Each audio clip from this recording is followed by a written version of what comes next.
سلام بچه‌ها، امروز قرار رمز لیموزین رو بهتون یاد بدم. میایم گوشیتون رو برمی‌دارین، ایکس رو میزنین، 1 3 تا 9. خب حالا 84 بعد 63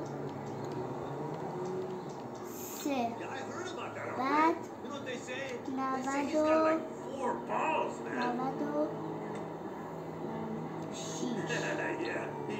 بعدش دوباره 63 میزنیم و حواست کجاست؟ و لیموزین براتون میاد. رمز ماشین تعمیر کنم بزنید تو تعمیر باشه. امیدوارم از این ویدیو خوشتون اومده باشه. پس تا ویدیو بعدی شما خواهند دید.